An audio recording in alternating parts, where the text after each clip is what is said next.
নমস্কার। বেদবাণী দ্বিতীয় খণ্ডের 85 নম্বর চিঠিটা পড়ার চেষ্টা করছি। আশ্রিতজন ঠাকুরকে চিঠি লিখেছেন। ঠাকুর সেই চিঠির উত্তরে আশ্রিতজনকে তার মনকে সান্ত্বনা করবার তিনি তার একটা দৃষ্টান্তের মধ্য দিয়ে তিনি বুঝিয়ে বলেছেন, নাম এবং ভগবান একই। নাম করতে থাকলেই ভগবানকে সঙ্গে থাকা যায়, ভগবানের সঙ্গে থাকা যায়, ভগবানকে পাওয়া যায় নামের মধ্য দিয়েই। নাম এবং ভগবান কিন্তু আলাদা নয়, যে আলাদা করে ভগবানের জন্য সাধনা করা বা আলাদা করে নাম করা, নাম করতে করতেই ভগবানের সঙ্গে তার একেবারে একাত্ম হয়ে থাকা যায়। সর্বদা অবিচ্ছিন্নভাবে নাম করিতে চেষ্টা করা নামই নাম করা। নাম অবিচ্ছিন্নভাবে করতে হয়। এই করলাম, ওই খানিকক্ষণ 1 ঘন্টা বসে ঠাকুরের আসনের সামনে নাম করলাম, আর সারা দিনে আমি নাম করলাম না, এই রকম বিচ্ছিন্নভাবে নাম করা একেবারে উচিত নয়। এই টুকরো টুকরো সব সময় নাম করা উচিত। অবিচ্ছিন্নভাবে নাম করতে চেষ্টা করতে হয়। এই চেষ্টা করার নামই হচ্ছে নাম করা, এটাকেই বলে নাম করা।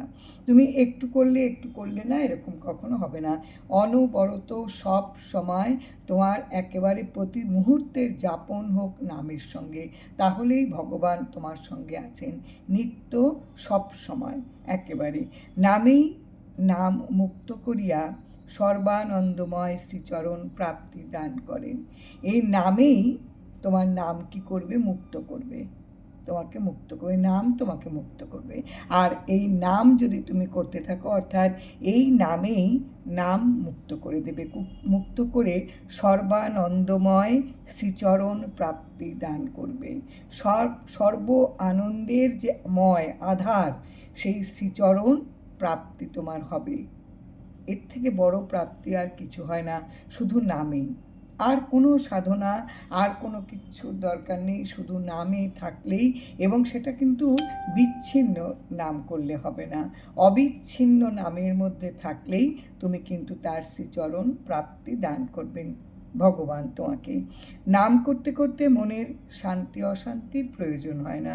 আমরা অনেক সময় বলি না যে কি করব, মনটা খুব বিক্ষিপ্ত বা কাজে খুব ব্যস্ত, নাম করার সময় পাইনি, নাম কখন করব।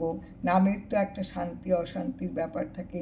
ঠাকুর বলছেন নাম করতে মন শান্তি অশান্তির কোনো দরকার পড়ে না, নাম সব সময় করা যায়। শান্ত অশান্ত মন নিজে থেকে নামের মধ্য দিয়েই তোমার মধ্যে আসবে। নামে যদি তুমি অবিচ্ছিন্নভাবে থাকো, তাহলে তুমি শ্রীচরণ প্রাপ্ত হবে, এবং তখন তোমার কিন্তু অভাব বোধ দূর হবে, মন শান্ত হবে। মন শান্ত হলে পরে তোমার কিন্তু নামে তোমার মন আসবে। কাজেই শান্ত অশান্ত মন তোমার আছে কি নেই, এদিকে তোমার চিন্তা করার দরকার নেই। তুমি অবিরাম অবিরত তুমি নামে থাকবে। ঠাকুর এটাই বলেছেন, নামই সত্য, নামই শান্তি। একেবারে যদি আমাদের সত্য বলে কোনো ধর্ম থাকে, সেটা হচ্ছে নাম। আর নাম তোমাকে শান্ত করবে, শান্ত করলে তুমি শান্তি পাবে। নামই সত্য, নামই শান্তি। বলছেন, আবার আরেকবার চিঠিটা পড়ি। নাম এবং ভগবান একই। যেখানে নাম সেখানেই ভগবান, আলাদা কোনো কিছু নেই। সর্বদা অবিচ্ছিন্নভাবে নাম করতে চেষ্টা করা নামই নাম করা। নামেই নাম মুক্ত করিয়া সর্বানন্দময় শ্রীচরণ প্রাপ্তি দান করেন। নাম করিতে মনের শান্তি অশান্তির কোনো প্রয়োজন হয় না। নামই সত্য, নামই শান্তি। জয় রাম, জয় রাম। গুরু কৃপা হি কেবলম।